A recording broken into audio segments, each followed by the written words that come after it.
બે અલગ અલગ ટાઈપનું વોટર છે. ટેપ વોટર છે જેનું TDS આપણે ચેક કર્યું છે 700ની આસપાસ છે. આ પાણી જ્યારે આપણે ફિલ્ટર કરીએ છીએ આરોથી થ્રુ આઉટ થાય છે ત્યારે શું થાય છે કે ડ્રેનની અંદર જે બી એનું વેસ્ટ મટીરિયલ છે નીકળી જાય છે, તો આપણી જોડે પ્યોર વોટર રહી જાય છે. આ વોટરની અંદર શું થઈ ગયું છે, આપણે જ્યારે ફિલ્ટરેશન પ્રોસેસ થઈ જાય તો ખરાબ તત્વો તો નીકળે પણ જોડે જોડે મિનરલ્સ બી નીકળી જાય છે, અને એટલા માટે આનું TDS લેવલ ઓછું બતાવે છે. ઓકે, હવે આપણા બોડીની અંદર એવું કહેવાય છે કે અલ્કલાઇન પાણી જશે તો આપણું બોડી બી અલ્કલાઇન બનશે, બરાબર છે.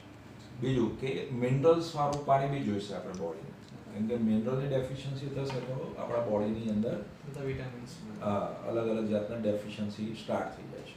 ઓકે, તો આપણી જોડે બહુ સરસ પ્રોડક્ટ છે વેસ્ટીજની, જે પાણીને શું કરે છે, મિનરલાઇઝ કરે છે અને જોડે જોડે પાણીનું pH બી બેલેન્સ કરવાનું કામ કરે છે. ઓકે, અલ્કલાઇન બી બનાવે છે અને જોડે મિનરલાઇઝ બી કરે છે, બરાબર છે. તો આ પ્રોડક્ટનો ડેમો સાથે આપણે જોઈએ. એની માટે આપણે ફર્સ્ટ એક ડેમો જોઈએ છે, એ છે આપણું ઇલેક્ટ્રિસિટી. ઇલેક્ટ્રિસિટી માટે આપણે કનેક્ટ કરીએ છીએ.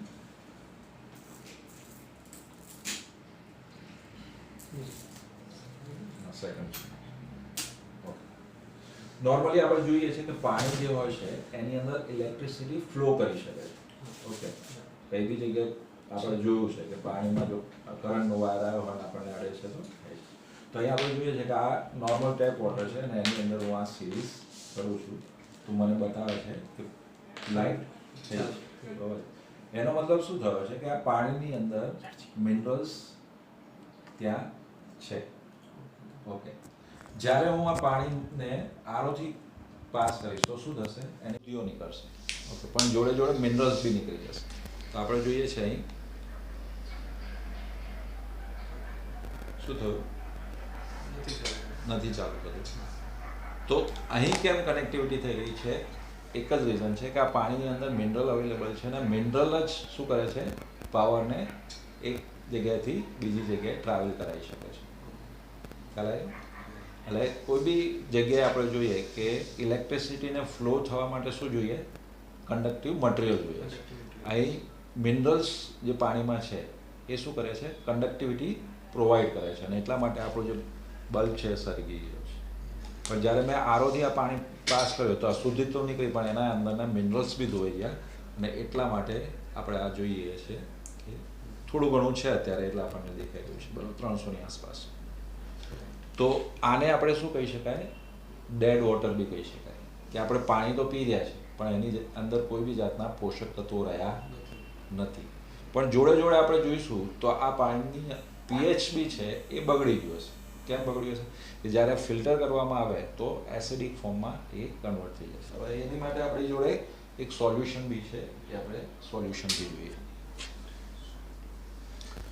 તો આપણી જોડે આ pH સોલ્યુશન છે.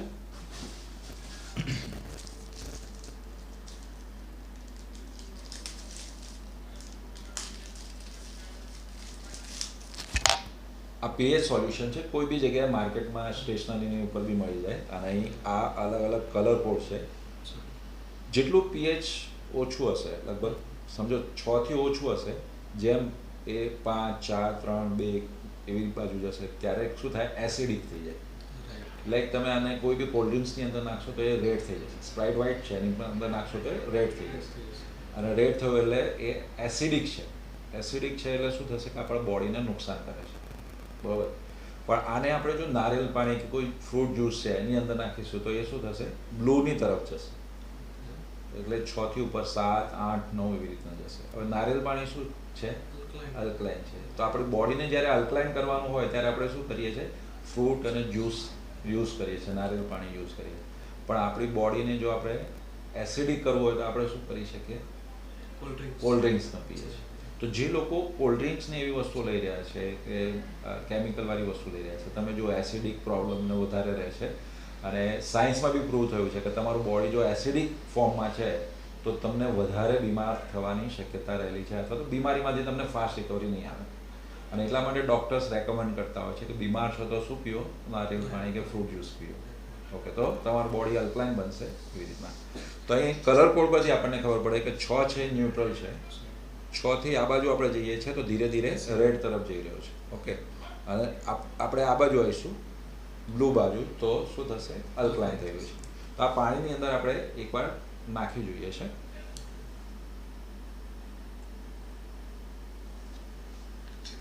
અત્યારે કલર કોડ પરથી આપણે સમજી શકીએ કે આ 6 થી 7ની આસપાસ.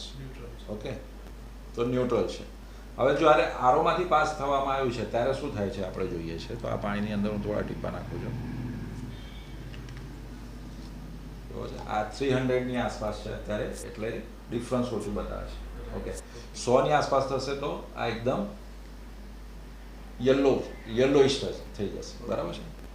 હવે આની અંદર જો આપણે આપણું યુઝ કરીએ છીએ આપણું CMD ત્યારે શું થાય છે. બરાબર છે. તો એક આપણે જોયું હતું કે ઇલેક્ટ્રિસિટીનું જોયું હતું, આપણે બંને જોઈ લઈએ. તો આની અંદર હું ટીપા નાખતા પહેલાં આપણે ફરીથી એકવાર કનેક્ટ કરીશું ઇલેક્ટ્રિસિટી. આપણે અત્યારે જોઈ રહ્યા છે કે આની અંદર કન્ડક્ટિવ મટીરિયલ એટલે મિનરલ્સ બહુ ઓછા પ્રમાણમાં છે.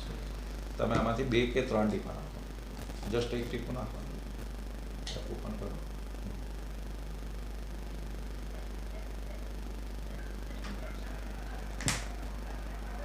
શું થયું?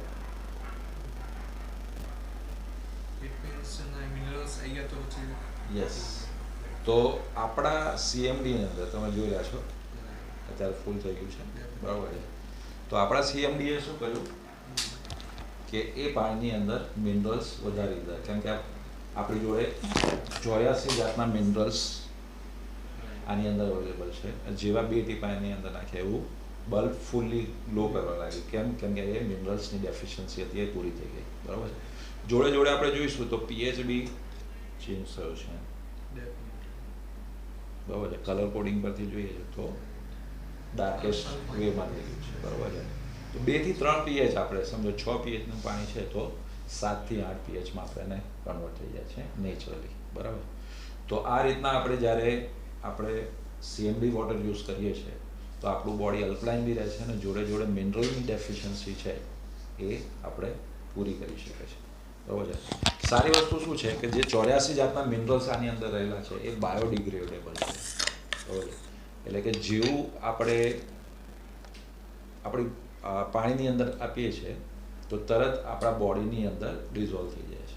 એટલે ઇઝીલી અવેલેબલ છે. બરાબર. તો આ પ્રોડક્ટને યુઝ કરવાથી નેચરલ પ્રોડક્ટ છે અને આ USAથી આપણે ઇમ્પોર્ટ કરેલી છે. યુએસમાં યુટા કરીને એક લેક છે, ત્યાંથી નેચરલ સોર્સ છે. માર્કેટમાં આપણને pH માટે ઘણી બધી અલગ અલગ પ્રોડક્ટ મળી શકે છે પણ એના સોર્સ કોઈને ખ્યાલ નથી. આપણી જોડે બહુ જૂનું એક આખું એની પર તમે ગૂગલ કરી શકો છો કે નેચરલ સોર્સથી આપણને આ વસ્તુ મળી ગઈ છે. બરાબર છે. તો આ આપણે જોયેલું થિયરી બેઝ પર કે ભાઈ થિયરી શું છે. હવે આનું પ્રેક્ટિકલી આપણે કરીએ, પ્રેક્ટિકલ ડેમો સાથે કરીએ કે આનાથી શું બેનિફિટ આપણે પ્રેક્ટિકલી લઈ શકીએ છીએ. બરાબર છે. વિડીયો સ્ટોપ કરજો આપણે